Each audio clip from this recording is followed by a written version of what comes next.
Tá aí, então, esse discurso famoso, esse histórico do cardeal Ratzinger, a última aparição pública, a última homilia pública que ele fez antes de ser eleito Papa, né? Na missa que justamente antecedeu o conclave que o elegeu. Ele falou, então, nessa ocasião, da ditadura do relativismo, por isso que eu fiz a relação aqui, inclusive, com a frase que o professor falou anteriormente, porque, repetindo aqui para deixar bem claro, o cardeal Ratzinger disse naquela ocasião, ter uma fé clara, segundo o credo da Igreja, muitas vezes é classificado como fundamentalismo.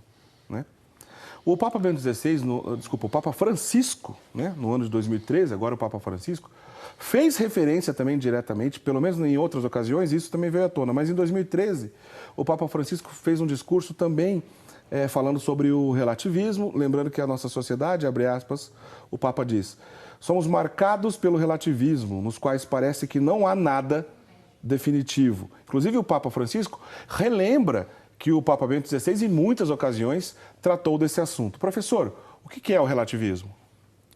Então, o relativismo, ele é uma corrente filosófica, né? Uma corrente de pensamento que defende justamente o quê? A ideia de que não há uma verdade que seja universal, absoluta e necessária, né? Ou seja, se é possível falar de verdade, ou se convém falar de verdade, sempre é no sentido de uma verdade condicionada, uma verdade relativa, ou seja, que é válida dentro de uma determinada situação, de um contexto histórico, cultural, né? Ou até bem radical no sentido individual, por exemplo. Então é a negação realmente da possibilidade de se defender uma verdade universal, necessária, absoluta. É a ideia de que nós devemos levar em consideração sempre de que quem fala, sempre fala a partir de um ponto de vista. Quem fala sempre fala a partir apenas de um aspecto.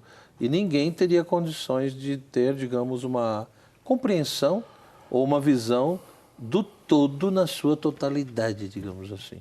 Então, o relativismo defende isso, né? E que é muito em voga, ou seja, na realidade, a palavra relativismo ela está mais no nosso contexto, né? No mundo contemporâneo, etc. Mas no fundo essa mentalidade, esse modo de pensar, já existiu desde o mundo antigo. Então, quando nós pegamos, por exemplo, os chamados sofistas lá na Grécia, alguns sofistas defendiam justamente isso, né? Sofistas como Protágoras, Górgias, eles defendiam justamente essa ideia. Então, quando Protágoras dizia o homem é a medida de todas as coisas, das que são, das que não são, o que ele está dizendo é que se o homem é a medida, quer dizer que ele é a referência, ele é o parâmetro. Então, o que uma coisa é ou o que ela deixa de ser, depende do ponto de vista da referência do ser humano. Seja no sentido, aí tem interpretações, no sentido de que quando ele fala aí o homem, ele estaria falando da espécie humana, outros dizem que o homem seria o indivíduo, etc. Mas independe disso, quer dizer, me parece que ele está falando mais no sentido individual mesmo, né? Mas independente disso, é a ideia de que eu não conheço o real, o mundo, tal como ele é, e não há nenhum tipo de conhecimento que seja obrigatório, universal, válido para todo mundo, né? Sempre é uma perspectiva. Eu olho por um ângulo, você olha por outro, aí as coisas mudam, né? Depende o contexto muda, a época. Então, o relativismo, ele defende bastante isso, que é contraditório, né? Ou seja, tanto que quem é relativista, muitas vezes, procura se proteger de alguma maneira, usando um conjunto, muitas vezes, retórico, né? As palavras. Porque se você diz, por exemplo, que não existe verdade absoluta e necessária, universal, quando você afirma isso, você já está afirmando uma verdade universal, né? Não existe verdade universal. Então, quer dizer, então é óbvio que a coisa não é tão simples assim. Quem é relativista vai se proteger, evidentemente, vão existir muitas teorias e construções, né? Vários filósofos, enfim, Hort, por exemplo, no mundo contemporâneo, né? Richard Hort vai defender um certo tipo de relativismo e outros autores. Então, filosoficamente, eu acho que é importante entender o conceito, né? E, enfim, isso tem implicações, mas aí nós vamos... O senhor citou aí o exemplo dos sofistas. Está na moda, acho que chamar alguém de sofista. A gente vê qualquer coisa, isso aí você já é um sofista.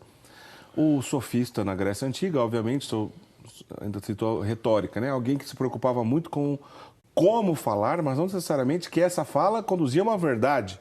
Até porque, já entrando nessa ideia do relativismo, para quem pensa dessa maneira, não há a possibilidade de um acesso a uma verdade absoluta e universal. Tá certo pensar assim, professor? Sim, sim. A questão dos sofistas é uma situação muito delicada, né? Ou seja, porque geralmente na história a visão que se tinha do sofista era uma visão muito negativa.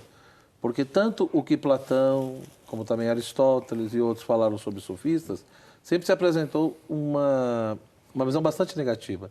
Ou seja, como se fossem mercadores do saber, cobravam para ensinar, e além disso tinha essa coisa um pouco de que, olha, o importante era vencer o debate.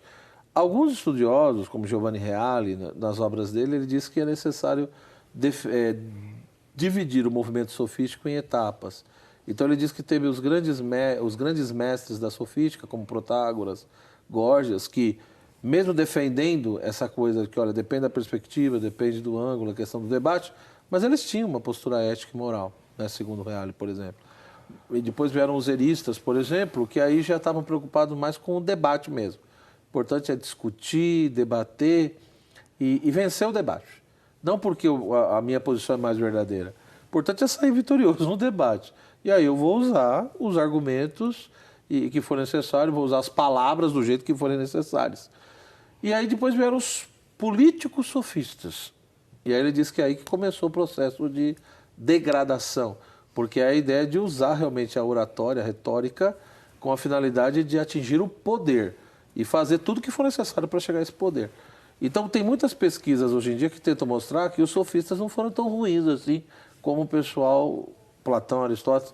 Lógico que tem divergência, tem pessoas que continuam defendendo que os sofistas eram complicados mesmo, e tem essas pesquisas novas que procuram mostrar que não, que na realidade eles eram filósofos, coisa que até então muitos não aceitavam chamar os sofistas nem de filósofos, né? Porque não seriam amantes de sabedoria, seriam outra coisa, seriam mercadores, aquela visão meio do Platão e do Aristóteles, né?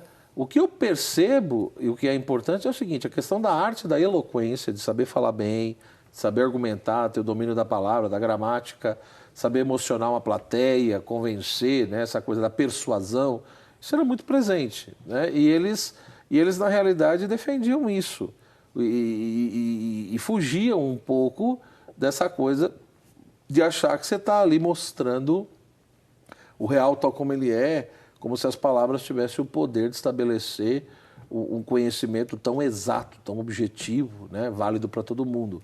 Eles realmente questionam isso. Ou seja, o modo como eu vejo as coisas depende muito de quem está falando a partir de onde está falando. Então veja que mesmo não usando a palavra relativismo, tem ali sementes, né, elementos do pensamento relativista.